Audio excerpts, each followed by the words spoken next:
হিন্দু মুসলিম ভাই ভাই, হিন্দু মুসলিম ভাই ভাই, এবার গোলাপ শুভেচ্ছা, নাসিনাপার পক্ষ থেকে, নাসিনাপার পক্ষ থেকে, গোলাপের শুভেচ্ছা, নাসিনাপার পক্ষ থেকে, গোলাপের শুভেচ্ছা, নাসিনাপার সালাম নিন, ধানের শীষে ভোট দিন, ধানের শীষে ভোট দিন, নাসিনাপার সালাম নিন, নাসিনাপার সালাম নিন, ধানের শীষে ভোট চাই, এবারের মার্কা খালেদা জিয়ার মার্কা, বিএনপির মার্কা, দেশের নেত্রীর মার্কা,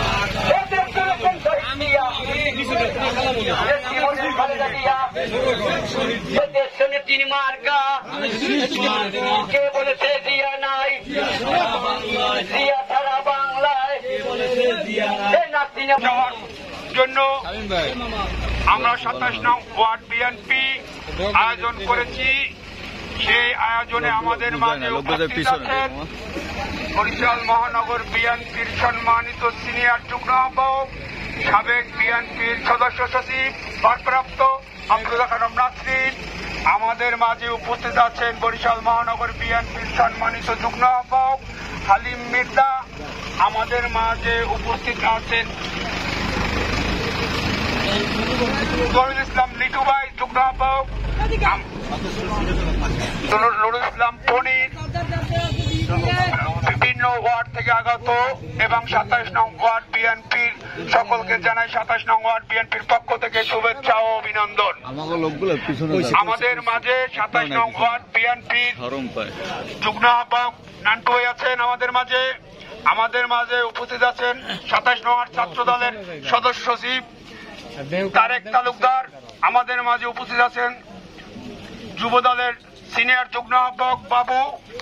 আমাদের মাঝে উপস্থিত আছেন যুগ্ম আহ্বায়ক মোয়াজ্জেম। আমাদের মাঝে উপস্থিত আছেন ইকবাল। আমাদের মাঝে উপস্থিত আছেন বিএনপির 1 নম্বর সদস্য সাবেক কমিটির মোহাম্মদ বাচ্চু তালুকদার। আমাদের মাঝে আছে ওলামা দলের আহ্বায়ক সরওয়ার শিকদার। আমাদের মাঝে আছে শ্রমিক দলের বারেক ভাই।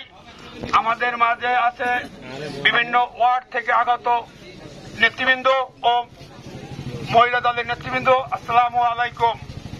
আগামী নির্বাচন সুষ্ঠু, অবাধ ও নিরপেক্ষ করার লক্ষ্যে 27 নং ওয়ার্ড বিএনপি পরিকল্পিতভাবে অর্গানাইজ চালিয়ে যাচ্ছে।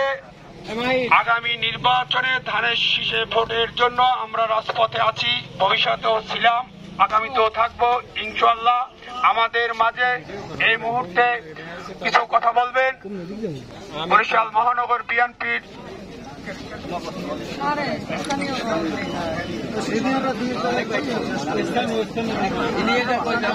সদস্য সচিব তারেক তালুকদার। আসসালামু আলাইকুম।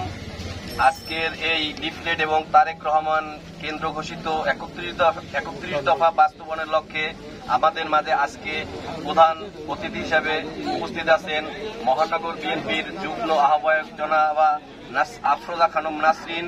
আমাদের মাঝে উপস্থিত আছে মহানগর বিএনপির যুগ্ম আহ্বায়ক হালিম মির্জা কাকা। আমাদের মাঝে আরো উপস্থিত আছে মহানগর বিএনপির সদস্য এবং স্থানীয় নেতৃবৃন্দ। আসসালামু আলাইকুম। আজকে আমাদের কিছুই না, মেসেজ একটাই, তারেক রহমান যে 31 দফা আমাদের মাঝে পেশ করছে, এই 31 দফা বাস্তবায়নের জন্য সে বারবার বলছে 31 দফা বাস্তবায়ন করবে ইনশাআল্লাহ। সে যখন দেশে আসবে পুরো বাংলাদেশের রাজনীতি পাল্টে যাবে। যেইটা বলুক অমুক দল সমুক দল এনসিপি তারপর অন্যান্য যে দল আছে তারা কিছুই করতে পারবে না। তারেক রহমান খালেদা জিয়া যখন মাঠে নামবে তখন পুরো বাংলাদেশের চিত্র পাল্টে যাবে এবং ধানের শীষ ছাড়া কেউ কিছুই বুঝবে না ইনশাআল্লাহ। তারুণ্যর প্রথম ভোট ধানের শীষের জন্য হোক, এই বলে আমি আমার সংক্ষিপ্ত বক্তব্য শেষ করলাম।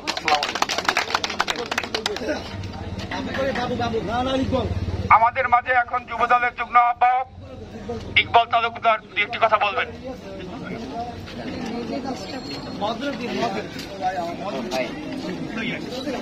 বিসমিল্লাহির রহমানির রহিম। আমাদের এই 31 দফা বাস্তবায়নের লক্ষ্যে মহানগর বিএনপির সিনিয়র যুগ্ম আহ্বায়ক আমাদের প্রধান অতিথি নাসরিন আপা ও 30টি ওয়ার্ড থেকে আগত বিএনপি ও অঙ্গ সহযোগী সংগঠনের নেতৃবৃন্দ, আসসালামু আলাইকুম। আমাদের দীর্ঘ 17 বছর ফ্যাসিবাদ সরকারের বিরুদ্ধে আন্দোলন সংগ্রাম করেছি। আমাদের আন্দোলন সংগ্রাম আসলে এখনো শেষ হয়নি। অনেকে হয়তোবা মনে করে যে আমরা অনেক নেতা কর্মী আছে অতি উৎসাহী হয়ে মনে করে যে আমরা মনে হয় বিএনপি ক্ষমতায় এসে গেছে। বিভিন্ন গ্রুপ বিভিন্ন ভাগে ভাগ হয়েছে। আমরা চাই রাজনীতি হবে প্রতিযোগিতামূলক রাজনীতি হবে, প্রতিহিংসামূলক নয়। এবং আরেকটি মেসেজ দিতে চাই, সর্বদল মত ঊর্ধ্বে এসে আমরা যারা রাজনীতি করব তাদের মন মানসিকতা এরকম থাকতে হবে যে সব দলের ঊর্ধ্বে উঠছে নাগরিকের চাহিদা মোতাবেক আমাদেরকে রাজনীতিবিদদের চলতে হবে। এটাই হচ্ছে যাইয়া আমাদের মেসেজ জনাব তারেক রহমানের। আর 31 দফা বাস্তবায়নের হইলে আমাদের সকল কিছুই 31 দফার মধ্যে দেওয়া আছে এবং জনগণের যে চাওয়া পাওয়া সেই জিনিসটা আমাদের সফল হবে, 31 দফা সফল হবে। আসসালামু আলাইকুম। আমি আমার বক্তব্য এখানেই শেষ করলাম। এই পর্যায়ে আপনাদের সামনে 22 নং ওয়ার্ডের এক মহিলা দলের নেত্রী আমাদের আপা সেক্রেটারি, সে আপনাদের সামনে মাকসুদ আপা কিছু কথা বলবেন।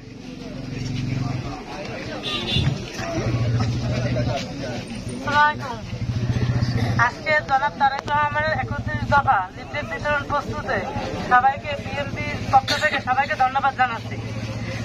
আর মহিলা দল আমরা আপনাদের পাশে আছি, থাকবো ইনশাআল্লাহ। আর নাসরিন আপাকে আমরা 5 আসনে আমরা তাকে এমপি হিসেবে দেখতে চাই, এজন্য সবাই তার জন্য দোয়া করবে। বাংলাদেশ